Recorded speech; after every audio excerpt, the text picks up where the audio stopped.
Very exhaustive. माननीय इंद्रदत्त लखनपाल।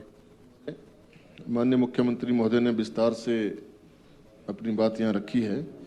जहाँ तक जो बॉन्ड की बात है, अब पीजीआई में भी हमारे जो डॉक्टर्स हैं जाकर पीजी करते हैं, फिर तो कल को उनको भी प्रॉब्लम आएगी, या अन्य जो कॉलेजेस में, बाहर के कॉलेजेस में हमारे डॉक्टर्स जाते हैं यहाँ से, फिर उनको भी दिक्कत आएगी। वो तो वहाँ पर कोई बॉन्ड नहीं भरते हैं।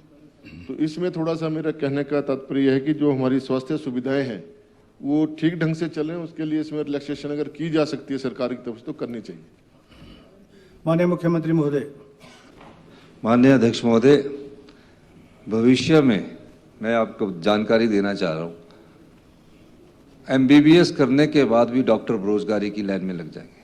जैसे डेंटल का हाल हुआ, हमारे 7-8 हज़ार अभी नौकरी की तलाश में बैठे, वैसे ही एमबीबीएस का छोटे से प्रदेश में हाल होने वाला है। हमारे को बॉन्ड की इसलिए जरूरत है कि यहाँ टिके रहे। अभी 2000 मेडिकल स्टूडेंट्स एमबीबीएस तकरीबन, अप्रॉक्सीमेटली कह रहा हूँ, जो नौकरी सरकार में चाहते हैं, और आने वाले जब ये 7 मेडिकल कॉलेज चले जाएंगे तो हिमाचल प्रदेश के कितने युवा हमारे अनएम्प्लॉयड की लाइन में लग जाएंगे। तो हमें बॉन्ड इसलिए चाहिए कि जो स्पेशलिस्ट है वो इस चीज़ को देखे, और स्पेशलिस्ट को हम पैकेज भी हमने इस बार अच्छा दिया, 40 से बढ़ाकर 1 लाख कर दिया, और जो एसआरशिप कर रहे हैं उनका भी बढ़ाकर 1,30,000 कर दिया। तो ये बॉन्ड हमारे लिए जरूरी है, छोटे से प्रदेश के लिए। लेकिन जैसे जैसे हमारे पास संख्या बढ़ती जाएगी, पोस्टें फिलअप होती जाएगी, उस समय इस कंडीशन को रिलैक्स करने के बारे में सोचा जा सकता है।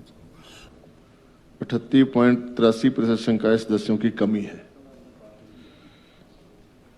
मैं माननीय मुख्यमंत्री महोदय से ये जानना चाहता हूं, क्या जो वहां पर प्रशिक्षु छात्र थे जिन्हें डीएनबी के माध्यम से जो करने आए थे, उनको क्यों निकाला गया था, और उसमें जो दिया गया था कि उन्होंने बॉन्ड नहीं भरे, क्या ये जो बॉन्ड नहीं भरे ये उन प्रशिक्षुओं का कोई गलती थी या सरकार की तरफ से विभाग की कोई गलती थी? ये इसमें क्लैरिफिकेशन नहीं दी गई है।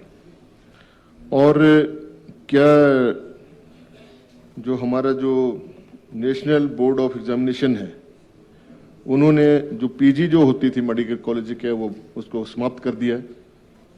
ये मैं आपसे जानना चाहता हूँ। माननीय अध्यक्ष महोदय, माननीय सदस्य ने जो कहा कि ये सही है कि मेडिकल कॉलेज में पिछले किलो हमारे नगरोटा के विधायक RS बाली जी ने भी बात की थी कि एसआरशिप नहीं है, कई जगह पीजी की क्लासेस नहीं शुरू हुए। ये नए मेडिकल कॉलेज आए, और नए मेडिकल कॉलेज का नीट के एग्जामिनेशन के द्वारा जब एमबीबीएस में प्रवेश हो जाता है, पहले तो उसका इंफ्रास्ट्रक्चर बनाने में समय लगता है, और इंफ्रास्ट्रक्चर बनाने में भारत सरकार से, जो कि डॉक्टर मनमोहन जी के समय ये स्वीकृत हुआ था, 189 करोड़ रुपया मिलता था। इन्फ्लेशन के हिसाब से उसकी कीमत तो आधी ही रह जाती है। तो अभी तक इन सब मेडिकल कॉलेज में नेरचौक मंडी का है, इनका ये चंबा का है और हमीरपुर का, हम तकरीबन 300-400 करोड़ रुपए से ज़्यादा खर्च कर चुके हैं। तो अभी उनके पहला या दूसरा बैच एमबीबीएस करके निकलेगा।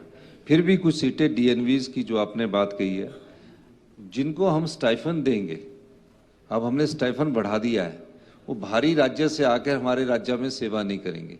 तो बॉन्ड की एक शर्त इसलिए रखी गई है कि हम आपको, जब आप पीजी करते हैं तो हम आपको स्टाइफन देते हैं, और स्टाइफन देने के बाद वो क्या होता है, अपने अपने राज्य में चले जाते हैं। तो हमने कहा कि अगर आप पीजी यहाँ कर रहे हैं तो आप अपना बॉन्ड भरिए, अगर आपने अपने राज्य में जाना तो इतने पैसे आप जमा करवाइए। और बॉन्ड की कंडीशन आने वाले समय में इसलिए जरूरी है कि कोई यहाँ रहना नहीं चाहता।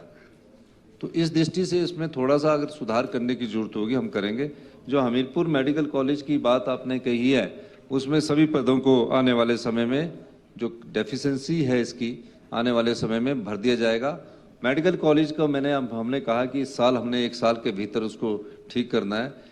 Not Hamirpur medical college, Nerchowk Mandi के कॉलेज में भी, और टांडा के मेडिकल कॉलेज में भी, और आईजीएमसी के मेडिकल कॉलेज में भी आवश्यकता अनुसार जितने पद भरने की जरूरत होगी, और उसको हम भरेंगे। चंबा के मेडिकल कॉलेज में भी जितने होंगे उसके लिए भी हमने कल मैंने पूर्व स्वास्थ्य मंत्री से भी चर्चा की थी कि हमें कैडर अलग करना होगा डायरेक्टर हेल्थ सर्विसेज का, तो मैंने उसके बारे में दिशा निर्देश दे दिए हैं। और उसके बाद जो पद खाली रहेंगे तो हमें पता लगेगा कि मेडिकल कॉलेज में इतने पद खाली है, और जो डीएनवी के स्टूडेंट्स हैं वो तो बाकी जितने स्टूडेंट्स थे उसमें आधे काफ़ी लोग 60% के करीब तो अपने राज्यों में चले गए जब उनको स्टाइफंड की बात नहीं आई। लेकिन 5 स्टूडेंट्स अभी भी डीएनवी का कोर्स हिमाचल प्रदेश में कर रहे हैं। अभी क्योंकि जब ये कॉलेज बनता तो उसको एस्टेब्लिश होने में 10 से 12 साल लग जाते हैं, उसके कंस्ट्रक्शन में, बिल्डिंग में, स्टाफ में, नए लेटेस्ट मेडिकल टेक्नोलॉजी आ रही है।